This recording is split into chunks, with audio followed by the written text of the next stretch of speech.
J'ai commencé par faire du fanzina, par travailler pour la revue Lapin qui m'avait déjà branché à l'époque, par le biais de Jean-Christophe Menu, proposer des choses à l'association et aussi à commencer à travailler, j'ai commencé aussi à travailler dans la presse comme illustrateur.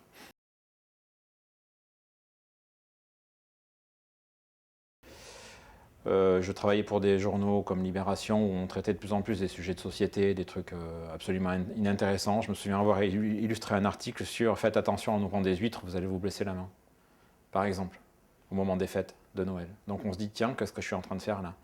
Et donc j'ai quand même tenu pendant 10 ans à illustrer ça, je gagnais ma croûte comme ça.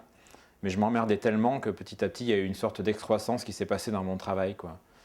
Un système de vase communicant.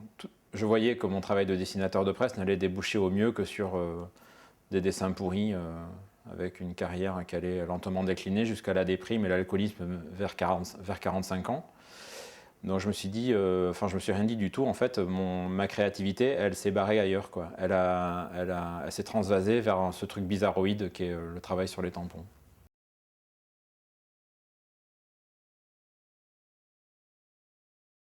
Donc le tampon, c'est une imprimerie portative. Et en vendant mes tampons, je permets aux gens d'imprimer eux-mêmes mon boulot. De finir le travail, en fait. Et aussi de le diffuser et de se l'approprier. C'est un peu ça l'idée. Les tampons sont des objets petits. C'est limité. Il faut condenser les images pour que ça fonctionne bien. Il faut faire des images assez péchues, assez violentes. Ça inspire ce genre de choses, en fait. C'est propice à ce genre de choses. Le tampon en soi est un outil qui peut être violent puisqu'on l'applique sur des passeports, sur des autorisations, sur des permis. On peut décider, c'est le jugement à l'emporte-pièce de la société. Il y a quelque chose d'assez teigneux dans un coup de tampon de préfecture ou de commissariat. Donc ce côté teigneux, je l'ai tout simplement utilisé. Ça donne une force graphique à ce que tu imprimes. Ça a une force d'authenticité aussi, de vérité, parce qu'un coup de tampon, c'est souvent utilisé pour authentifier quelque chose. Il y a un côté violent à l'emporte-pièce, que j'aime bien, et qui va donc avec des images teigneuses, des images violentes, de la violence. Il y a plusieurs types de violence, hein, violence graphique, violence pornographique. La vulgarité aussi est une forme de violence, toutes sortes de pistes qui, moi, m'intéressent, parce que ça me fait rire.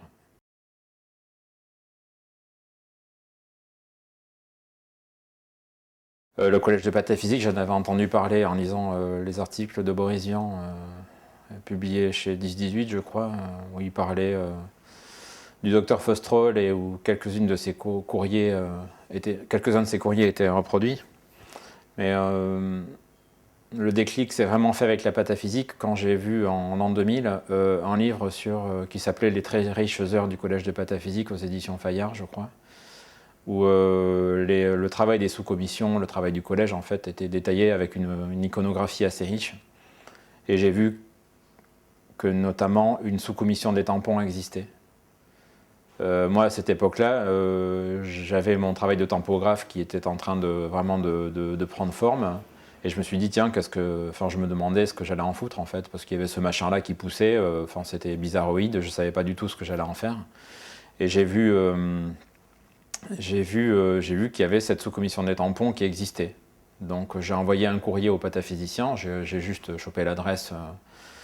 Dans le livre, il y avait l'adresse de Thierry Foulque, qui est un des principaux pataphysiciens. Je lui ai envoyé un coffret avec quelques-uns de mes tampons et un cahier entièrement tamponné avec mes productions.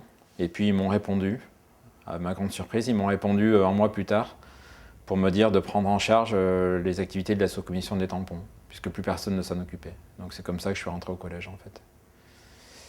C'est comme ça que je les ai rencontrés. Et ça a été les premières personnes à qui j'ai vraiment montré mon travail. Et ça a débouché sur ma première vraie exposition personnelle qui s'est passée un an plus tard dans une librairie à Paris, rue Saint-André-des-Arts, qui n'existe plus aujourd'hui.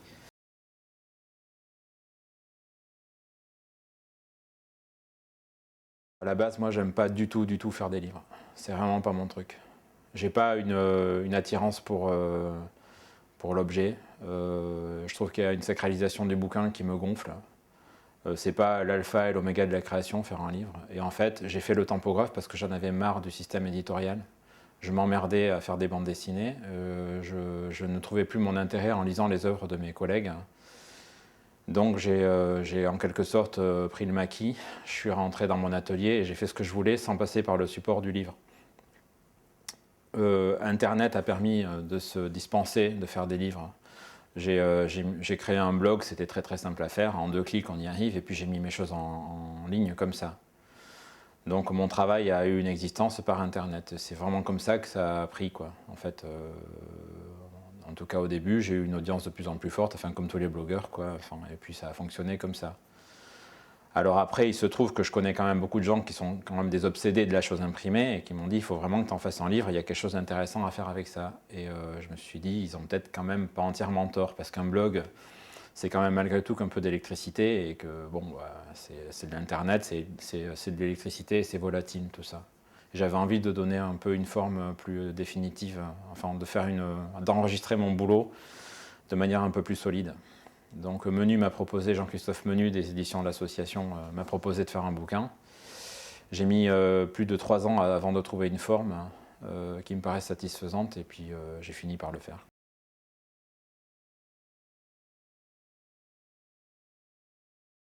Je fabrique des usages de faux, c'est-à-dire que les tampons permettent aussi de faire des jeux graphiques. Donc les usages de faux sont des inventions graphiques que je fais autour du travail de certains artistes, pour lesquels je n'ai pas forcément une bienveillance démesurée. Je trouvais intéressant de mécaniser le propos d'un artiste et de le réduire à une vingtaine de tampons, surtout quand cet artiste est assez vindicatif, notamment Jean Dubuffet par exemple. Donc j'avais fait une exposition à la Maison Rouge où les gens pouvaient se servir des tampons. Il y avait deux grands meubles qui présentaient des tampons en libre service, si on peut dire, et les gens tamponnaient gratuitement leurs agendas, leurs papiers, tout ça. Il y avait des jeux graphiques, donc les gens pouvaient gratuitement se faire un petit Dubuffet, ou un petit Chessac, ou un petit Warhol, ou un petit Ben.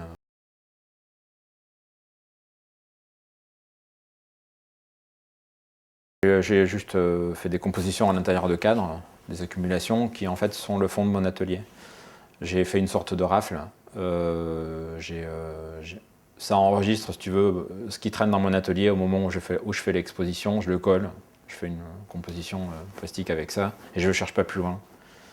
C'est juste, voilà, mon boulot à ce moment-là, c'est ça. C'est tout. Il n'y a plus de choses à utiliser. Il n'y a plus de râtelier avec des tampons pour que les gens s'en servent. Je pense que je le referai peut-être, mais pour l'instant, ça me gave un peu de le refaire.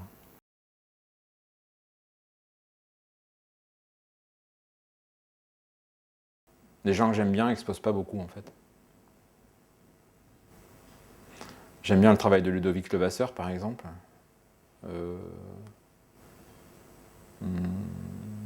J'aime bien le travail de Paquito Bolino. Ce serait bien que les gens se rendent compte que Paquito Bolino est un super éditeur, que c'est un super artiste, et qu'il serait peut-être un peu temps de s'en rendre compte, les gars. Que, je sais pas, que Di Rosa lui fasse une énorme exposition au Miam, par exemple. Je sais pas, que même le musée d'art moderne de la ville de Paris se rende compte que cette mouvance existe. Je sais pas, ça serait bien quand même qu'on se rende compte que ça fait 20 ans que ce mec fait des trucs géniaux et qu'on l'aide pas des masses, quoi. Et qu'il demande rien à personne en plus. Donc c'est peut-être pour ça qu'il a un peu du mal. Par exemple, que le salon d'Angoulême fasse une grande exposition Paquito Bolino au lieu de foutre une exposition Di Rosa. On met Di Rosa dans l'underground, là, on le met dans une petite arrière-salle, et puis on fait une énorme exposition Paquito Bolino gigantesque avec du Paquito Bolino partout. Voilà, ça serait justice et bien. Ça serait bien. En même temps, la justice n'a rien à voir avec l'art. Mais bon, moi, ça me plairait.